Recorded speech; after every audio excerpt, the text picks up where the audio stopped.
Movie की शुरुआत एक बहुत ही उदास और डार्क माहौल से होती है, जहां हमें पोली की आवाज सुनाई देती है। पोली कहती है, मैं थक चुकी हूँ, हार मान चुकी हूँ। हर रोज एक नई शुरुआत करती हूँ, लेकिन कुछ नहीं बदलता। दुनिया आगे बढ़ती जा रही है और मैं आज भी वही हूँ जहाँ से मैंने शुरुआत की थी। अचानक उसे एक आवाज सुनाई देती है जो उससे पूछ रही थी, पोली तुम्हें क्या चाहिए? पोली कहती है, बस मैं इतना चाहती हूँ कि ये सारा दर्द रुक जाए। इसके बाद हम पोली को घर आते हुए देखते हैं। पोली का घर तो बहुत बड़ा है, लेकिन अंदर से बहुत ही बिखरा हुआ मेसी है, जैसे वो अपने घर का ख्याल ही न रखती हो। घर आकर वो अपना फोन ऑन करती है तो उसमें बहुत से वॉइस मेल्स और बहुत सी कॉल्स थी, उसकी मॉम की, उसकी पुट्री क्लासेस की, उसकी बहन की, उसके बॉस की, और वो सबको इग्नोर कर रही थी। और इस सब से साफ जाहिर था कि वो डिप्रेशन में है।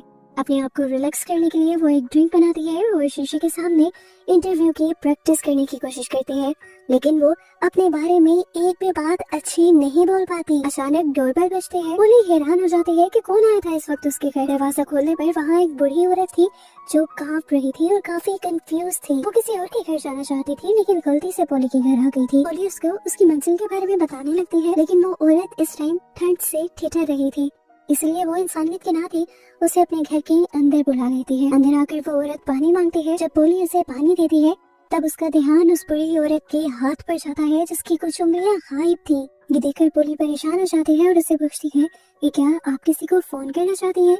पर वो औरत अजीब सा जवाब देती है। ये कहती है कि मुझे नए जमाने के फोन चलाने नहीं आते। वो उसे एक कार्ड देती है जिस पर उसके बेटे का नंबर लिखा हुआ था। वो बूढ़ी औरत पोली से इधर उधर की बातें करने लग जाती है। उससे पूछती है, क्या तुम शादीशुदा हो? क्या तुम्हारे बच्चे हैं? इतने बड़े घर में क्यों रहती हो?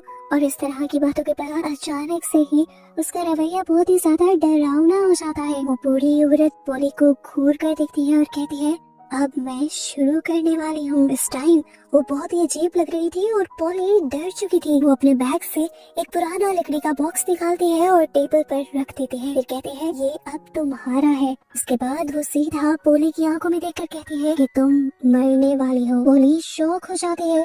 वो औरत उसे कहती है कि तुम इस चीज को लेकर उदास हो सकती हो, डर सकती हो, लेकिन तुम सच को नहीं बदल सकती। तुम आज रात मरने वाली हो। जब तक कि तुम रूल्स फॉलो नहीं करती, तुम्हारा डर ही तुम्हें खाने लगेगा। डर के मारे इस टाइम पोली खड़ी हो जाती है और इस पागल औरत को उसी घर से निकल जाने को कहती है। जाने से पहले वो औरत उसे वार्निंग देकर जाती है कि पुलिस को बुलाने की गलती मत कर देना। हो सकता है कि तुम्हें ये बुरा सपना लगे, लेकिन मैं जानती हूँ तुम अब इस बुरे सपने से कभी नहीं जाग पाओगे। पुलिस औरत के बाहर निकलते ही दरवाजा लॉक कर देती है। उसका दिल अब जोर जोर से धड़क रहा था।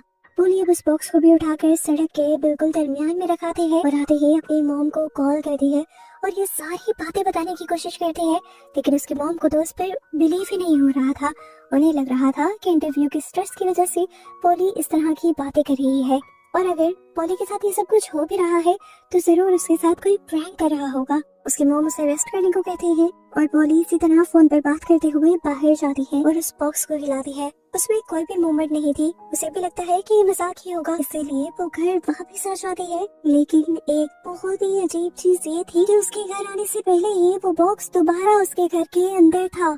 उसे लगा कि उसने खुद ही अंदर लाकर रखा होगा। इस चीज को इग्नोर करते हुए वो ऊपर चली जाती है और अपनी मॉम के भेजे हुए कपड़े ट्राई करने लगती है और सभी की पिक्चर्स बनाकर अपनी मॉम को सेंड करती है। और बाद में जब देखती है तो उसे एक पिक्चर में अपने पीछे एक अनजान औरत दिखाई देती है। एक साया, एक एंटिटी दिखाई देती है जो इंसान नहीं था।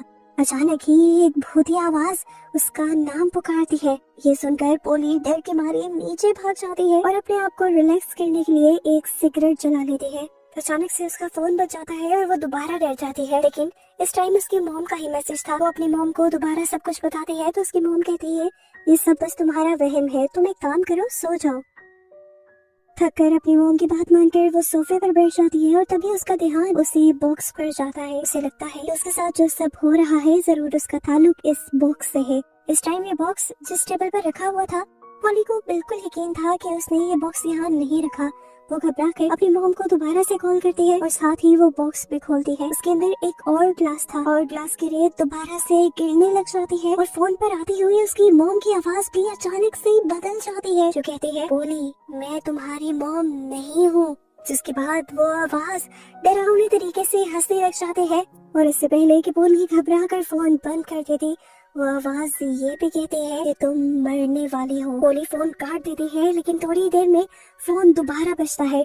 डर कर वो फोन उठाती है और फोन की दूसरी तरफ वो एंटिटी उसे गेम्स के रूल बताती है। ये बताती है कि यहाँ पर एक गेम चल रही है और उसे जिंदा रहने के लिए उस बॉक्स में 3 चीजें डालनी होंगी। पहला, कुछ ऐसा जिससे वो शदीद नफरत करती हो। दूसरा, वो जिसकी तुम्हें बहुत ही ज्यादा जरूरत हो। और तीसरा, वो जिससे तुम बहुत ही ज्यादा प्यार करती हो। साथ ही वो आवाज उसे वार्न भी करती है कि अगर तुमने झूठ बोला या इसमें कोई गलत चीज रखी तो हमें पता भी चल जाएगा। पोली बॉक्स को देखती है और ग्लास की रेत भी खत्म होने वाली थी। वो समझ गई उसे जो भी करना है जल्दी करना होगा। उसे रूल से याद आता है कि उसे एक चीज ऐसी रखनी है जिससे वो नफरत करती है। उसकी नजर सिगरेट के पैकेट पर पड़ती है। उसे याद था कि उसे सिगरेट से नफरत है और वो इसे छोड़ देना चाहती है, इसीलिए उसने सिगरेट का पैक ही उस बॉक्स के अंदर रख दिया। उस पैकेट को उस बॉक्स में रखने पर भी कुछ नहीं होता, यहाँ तक कि और ग्लास में से रेत गिरना भी बंद हो जाता है। और अचानक से पोली की तबीयत बिगड़ने लग जाती है। वो जोर जोर से खांस रही थी जैसे अभी वो कुछ ही देर में मर जाएगी, लेकिन मरने के बजाय उसकी खांसी करते हुए उसके मुंह से एक चाबी निकल आती है। वो डर कर घर से बाहर जाती है और मदद बुलाने के लिए अपनी नेबर का दरवाजा खटखटाती है। वो औरत पोली पर ध्यान नहीं देती ज्यादा, क्योंकि इस टाइम वो अपने हस्बैंड से बात कर रही थी। पोली उसे गिड़गिड़ाती है और कहती है प्लीज पुलिस को कॉल करो। वो औरत उसे घर के अंदर बुला लेती है, लेकिन अभी भी उसकी घबराहट को इग्नोर कर देती है। अचानक ही हम देखते हैं कि उस पड़ोसी की भी तबीयत बिगड़ने लग जाती है। अचानक से उसके हाथ में एक चाकू आ जाता है, जिससे वो अपनी ही गर्दन काट कर अपने आप को ही मार देती है। अचानक ही अब वो मरी हुई औरत दोबारा बोल जाती है और उससे कहती है कि जिससे भी तुम मदद लोगी उसका यही हाल होगा। डर से कांपती हुई पोली अपने घर वापस भाग जाती है। घर वापस आने पर वो और ग्लास दोबारा जलने लग जाता है और ये देखकर उसे गुस्सा आ जाता है और वो वही बॉक्स टेबल से गिरा देती है। लेकिन जैसे ही पीछे मुड़ती है तो देखती है कि वो बॉक्स दोबारा टेबल पर आ गया था। अचानक से उसका फोन बजता है और स्क्रीन पर डैड लिखा हुआ आ रहा था, पर उसके डैड तो कई सालों पहले मर चुके थे। वो समझ गई कि जरूर इस कॉल का ताल्लुक इस गेम से है, इसीलिए वो फोन उठाती है। अपने डैड की आवाज सुनकर वो चिल्लाते हुए उन्हें बताती है कि आप मर चुके हो। लेकिन दूसरी तरफ से वो आदमी कहता है प्लीज ऐसा मत बोलो। वो एंटिटी उसे बताती है कि तुमने झूठ बोला है, सिगरेट से तुम नफरत नहीं करती, तुम सच में जिससे नफरत करती हो उसी को इस बॉक्स में रखो। डैड की बातों से आखिर उसे जवाब मिल ही जाता है कि आखिर उसे सबसे ज्यादा नफरत किससे थी। वो अलमारी में जाती है और वहाँ से एक क्रॉस उठा लेती है। यहाँ पर उसे याद आता है कि जब बचपन में उसके डैड बीमार थे तो वो दिन रात गॉड से प्रे किया करती थी कि उसके डैड को ठीक कर दे। उसके डैड भी अपनी जिंदगी के लिए गॉड से प्रे किया करते थे, लेकिन उसके बावजूद भी वो मर गए और उस दिन के बाद से उसे गॉड से नफरत हो गई थी। वो क्रॉस अब उस बॉक्स के पास लेकर आती है और बॉक्स में रखकर वो क्रॉस से कहती है कि मैं तुमसे नफरत करती हूँ। इस मर्तबा उसका सच काम कर जाता है और क्रॉस अचानक से उस बॉक्स में से गायब हो जाता है और यहाँ पर और ग्लास खुद ही रीसेट हो जाता है, ऐसे जैसे ये साइन हो कि पहला टास्क पूरा हो गया है। अचानक ही उसे एक औरत की आवाज आती है। आवाज यहाँ पर लगे हुए मिरर्स की तरफ से आ रही थी। जैसे ही वो मिरर्स के पास गई तो उसे अपना ही रिफ्लेक्शन वहाँ पर नजर आया। उसका रिफ्लेक्शन उसी का मजाक उड़ा रहा था। इस टाइम उस रिफ्लेक्शन के हाथ में एक कटर था। उसका रिफ्लेक्शन उसी कटर को उस मिरर के ऊपर मारने लग जाता है और अचानक से शीशा टूटकर वो कटर पोली के हाथ में आ जाता है। अचानक ही पोली का फोन बज जाता है और पोली जाकर देखती है कि इस टाइम उसकी बहन की कॉल आ रही थी। बहन उसकी बहुत ज्यादा परेशान थी क्योंकि पोली ने ही उसे कॉल कर कहा था कि तुम्हारी बेटी मरने वाली है, पर पोली ने कोई कॉल नहीं की थी। पोली समझ गई कि जरूर ये सी गेम की चाल है। वो अपनी बहन को समझाने की कोशिश करती है कि तुम घर से मत निकलना, मैं आ रही हूँ, पर उसकी बहन बताती है कि मैं पहले ही तुम्हारे घर के पास पहुँच चुकी हूँ। ये जानकर पोली फौरन घर से निकलने की कोशिश करती है, लेकिन अब घर के सभी खिड़कियाँ दरवाजे सील थे। उससे में वो एक टेबल उठाकर खिड़की पर मारती है, लेकिन खिड़की टूटना तो दूर की बात, वहाँ पर एक खोज भी नहीं आती। इसी खिड़की पर अब उसकी बहन और उसकी बेटी की वीडियो चलने लग जाती है और वो देखती है कि उसकी बहन की बेटी का चेहरा खून से ढका हुआ था।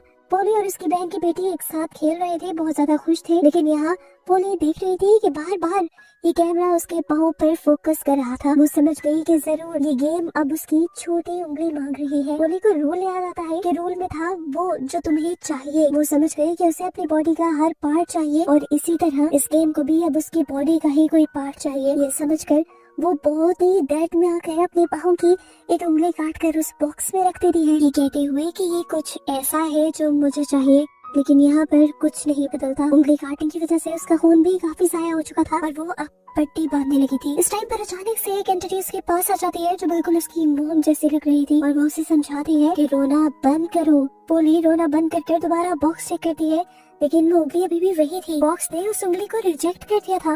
वो घबरा जाती है, वो समझ गई कि एंटिटी ने उसे धोखा दिया था। इस टाइम वो दोबारा उसी शीशे की तरफ जाती है और तब शीशे में उसके रिफ्लेक्शन की हाथ की उंगली कटी होती है। इन्हें हाथ की उंगली चाहिए थी, ना कि पाँव की। ये देखकर पोली जोर से चिल्लाई कि तुमने मुझे धोखा दिया, तुमने मुझे गलत बताया। लेकिन अब पोली को अपनी पहली उंगली भी काटनी थी, क्योंकि उसने खिड़की वाले वीडियो में देखा था कि अगर उसने ऐसा ना किया तो ये लोग उसकी भांजी को मार देंगे। अब उसके पहली उंगली काट कर बॉक्स में रखते ही उसके घर की सारी खिड़कियां दरवाजे खुल जाते हैं। वो शुक्र करती है।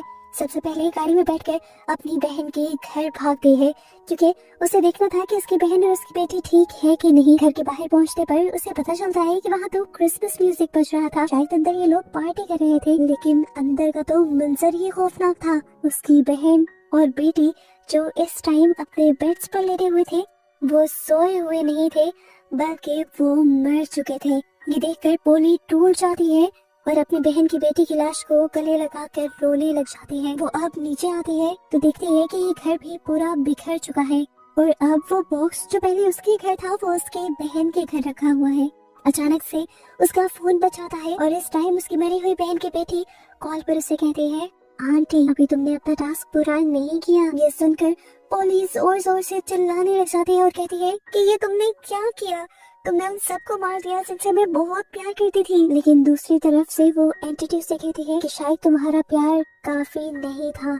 वो आवाज दोबारा उससे पूछती है कि तुम किससे प्यार करती हो, तुम्हें वही चीज इस गेम को देनी है। पोली अभी भी कहती है कि उसे सबसे ज्यादा प्यार अपनी बहन की बेटी से है। तो आवाज कहती है कि जाकर तुम उनकी लाशों में से उनका कोई भी ऑर्गन ले लो। ये करना पोली के लिए मुश्किल था, लेकिन अब वो इसके लिए भी तैयार थी।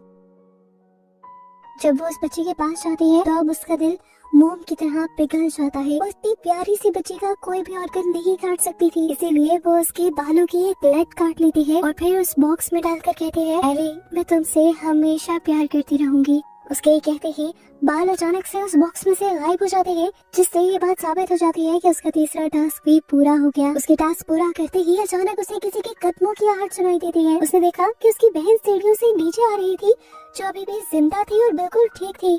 यहाँ पर जो कुछ हुआ उसे कुछ याद नहीं था, बल्कि वो उल्टा पोली से ही पूछ रही थी कि तुम यहाँ पर कब आई। पोली हैरत से अपनी बहन को देखती है और भागकर उस बच्ची के कमरे में जाती है। वो देखती है कि वो बच्ची भी अपने कमरे में खेल रही थी।